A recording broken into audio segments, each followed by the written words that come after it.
Divine Noni morning. Divine Noni morning. I love you. I love you. I love you. I love you. I love you. I love you. My respected Professor B.A. Peter, my respected members of the Noni family, my dear colleagues and friends. Today, Noni family expresses love and gratitude to a very, very great man who was born in Tamil Nadu, who expired in Meghalaya all on a sudden without any pain. And we remember him with gratitude. Why we remember him with gratitude? Because Abdul Kalam sir was unique. I am very fortunate rather. I have met him 5 times. Twice to release my books. And once he came to Kottakkal, Ayurveda Videshala. And then to plant a Noni in his garden. When he was not the president, he was out of office, but in Delhi. We planted 100 Noni in his garden. And we have seen it flowering, but not fruiting by the time he left. In Rashtrapati Bhavan also we have planted Noni. He is a audacious reader. Very audacious reader. The first book I presented to him was on plantation crops, published by National Book Trust. I wrote a letter to him. Most respected Dr. A.P.J. Abdul Kalam, greetings. I have a book titled The Plantation Crops. I am coming to Delhi on such and such a date. I will be grateful if you permit me to meet you and release the book. I did not get any reply, but at the time I landed Delhi, I had a call from Kerala House, where officers from Kerala stay. And they say at 3:30 you have an appointment with the president. I went there to attend a meeting of DBT, Department of Biotechnology. So I told the secretary that you should leave me by 2 o'clock so that 3:30 I meet the president. So when I entered his room, a very simple room, but very clean and very neat, with wooden panels. He was sitting alone. And on one side, this book is there, that is Plantation Crops. The same side, my letter to him. And then his comments on the book. I sat down. He asked me, you please sit down. And then he started asking me questions. Are you a teacher? I told him, sir, I am. Now you are a vice chancellor. Whether you are teaching? I told him, no, sir. Because as a vice chancellor, it is difficult. I told him, what is difficulty? You are a teacher. When you are a teacher, you should teach the young people.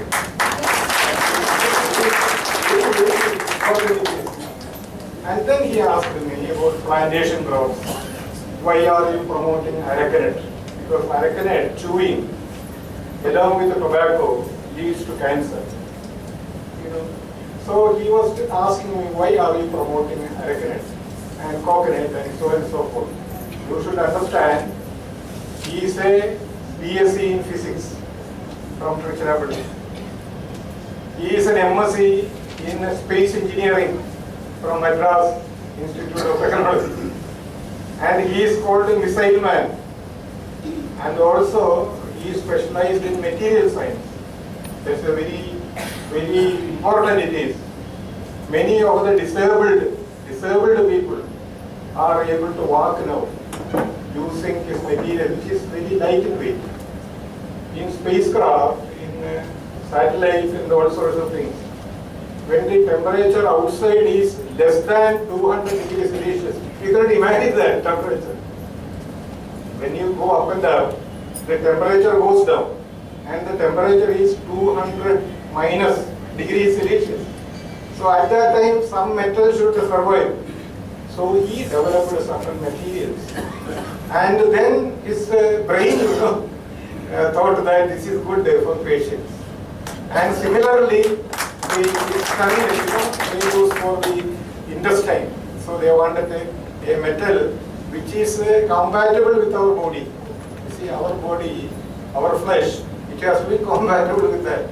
So that is his dream. So plantation crops, when he read the plantation crops, I was really surprised how a physics man can read about biology. And the second was, of course, an industrial crops. And the third was again another crop, another big area called plant biotechnology. For all these, he reads. And then he make a comment. And those comments are written in the book, and they will give you a copy. So after that, I asked him, sir, I want a photograph. You see, because you cannot, no one can take a photograph of the president unless and until he permits. No one can take the photograph of a president in chair unless and until he permits.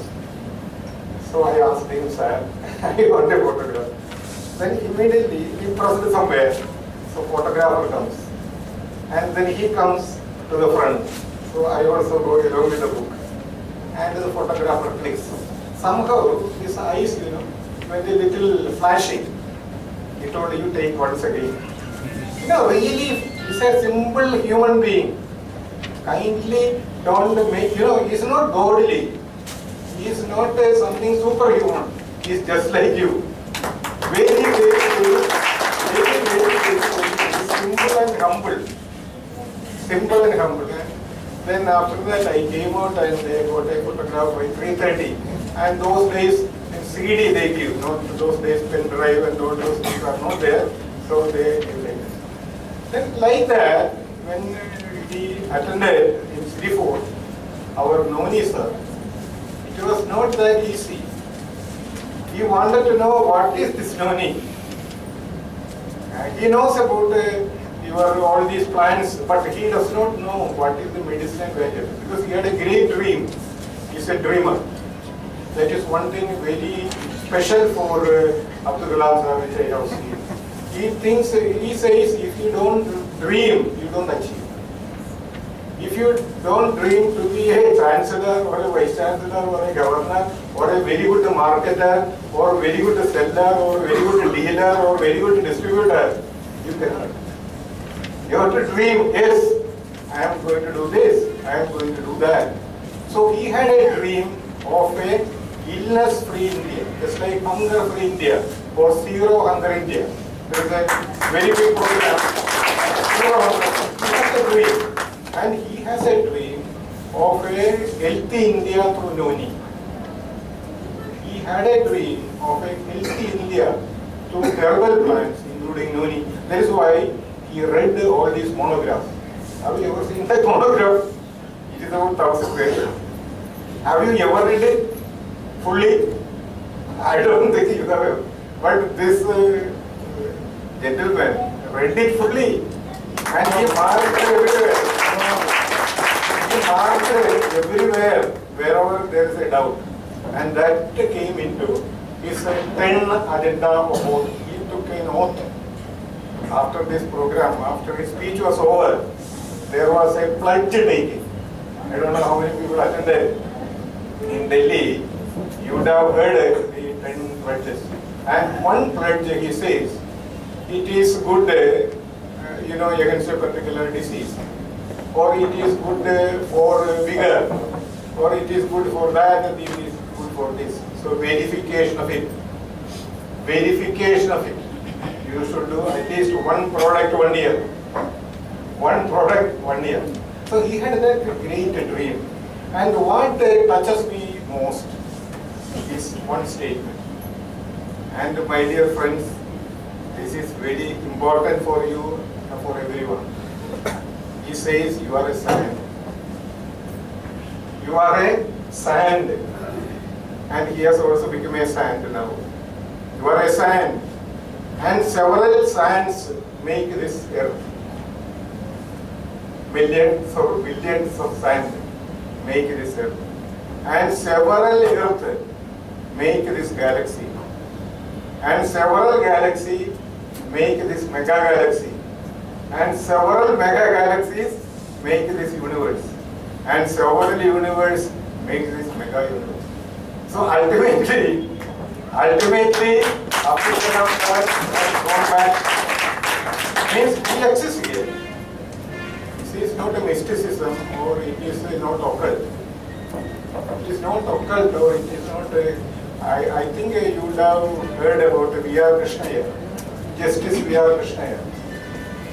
He sees every day his wife. Every day, there is no more. No more, but he talks. He says, the soul is here. You cannot destroy the soul. The mind is here.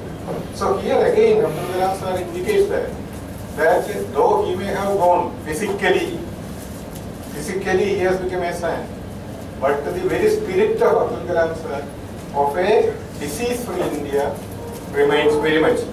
Then second point, which again struck me, very important it is these days. He left no will. He came as, he went as he came. Only one brother, elder brother living. I have a full information. Only one brother living, he is 99. And he has only one laptop. The materials are listed. The materials are listed, what are his possessions. One laptop it is listed, some camera is listed, and then some stick is listed and some his clothes. No property for him. And whatever is there, no will actually, but it is written that it will go to his eldest brother who is